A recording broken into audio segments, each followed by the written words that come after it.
Sir Rahul Gandhi ने गुजरात में एक बयान दिया है कि हमारे पास बब्बर शेर हैं लेकिन वो पीछे से बंधे हुए हैं। किस तरह से लेते हैं सर बयान को? देखिए, राहुल गांधी जी कब कौन सा बयान देते हैं, उनके बयान को देश की जनता तो छोड़िए, कांग्रेस के लोग भी गंभीरता से नहीं लेते हैं। और जिस तरह से समय समय पर राहुल गांधी जी बयान देते हैं, उन्हीं कारणों से कांग्रेस कई बार बैकफुट पर आ जाती है। और जब तक राहुल गांधी जैसे लोगों का, नेताओं का कांग्रेस में नेतृत्व तो रहेगा, तब तक भारतीय जनता पार्टी की जीत की राहें और आसान होती रहेगी। समाजवादी पार्टी के नेता अबू आजमी के बयान को लेकर आप क्या कहना चाहते हैं? अबू आदमी का बयान जिस तरह से आया है इस देश में, मुझे लगता है कि दुर्भाग्य है। आज देश की आज़ादी को लंबा समय हो गया, ये ठीक है, हमारा देश लंबे समय तक दूसरे लोगों ने शासन किया था। उन शासकों में एक औरंगजेब का वो शासक जिन्होंने क्रूरता की सारी हदें पार की थी, उन्होंने एक आतंक फैलाने का काम किया था, एक लूट करने का काम किया था। वहीं पर छत्रपति संभाजी को जिस तरह से उन्होंने क्रूरता के साथ उनकी हत्या करने का काम किया, और ऐसे लोगों की तारीफ करना, मुझे लगता है ये कहीं न कहीं दुर्भाग्यपूर्ण है। और समाजवादी पार्टी के लोग उसको और सह देते हैं और समर्थन करते हैं। तो इस तरह का मुस्लिम तुष्टीकरण की राजनीति करना, और हमारे देश में आकर के जिन लोगों ने इस प्रकार के अत्याचार करे हों, तो उनके बारे में भी वह समर्थन करना, ये मैं दुर्भाग्यपूर्ण कह सकता हूँ। देश के सामने समाजवादी पार्टी को माफी मांगना चाहिए।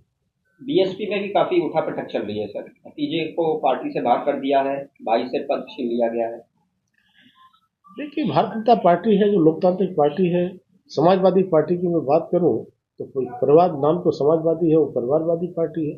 और बसपा की बात जहां तक मैं कहूं तो उसमें केवल अकेला चोरों वाली स्थिति, तो बहन जी एकमात्र नेता है, और वो जो जैसा चाहती है वैसा उनका फैसला होता है। तो इसलिए ये उनका विषय है, आंतरिक मामला है, उसमें कोई टिप्पणी नहीं कहूँगा।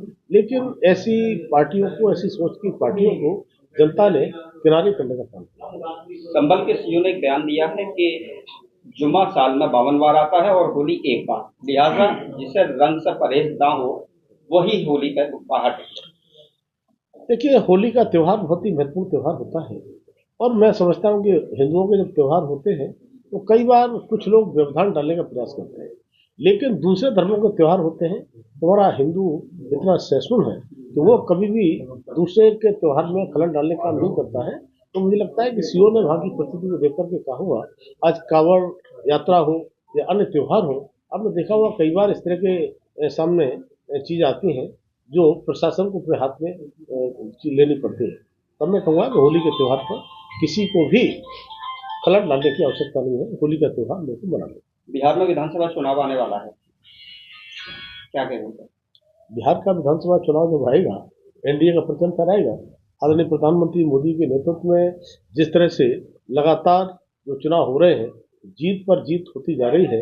अभी हमने हरियाणा में भी, महाराष्ट्र में भी, आपके प्रेस के लोग, आपके सारे एग्जिट पोल कहते थे कि सरकार नहीं बनेगी। इसके बाद में प्रचंड बहुमत की सरकार बनने का काम किया है। 27 वर्षों के बाद दिल्ली में भी कमल खिला है। तब मैं कहूँगा, चाहे बिहार हो या अन्य कोई चुनाव होंगे, भाजपा का कमल एनडीए के साथ खिलने का काम करें। हमसे जुड़े रहने के लिए हमारे YouTube चैनल को सब्सक्राइब करें और नई वीडियो की नोटिफिकेशन के लिए बेल आइकॉन को दबाएं।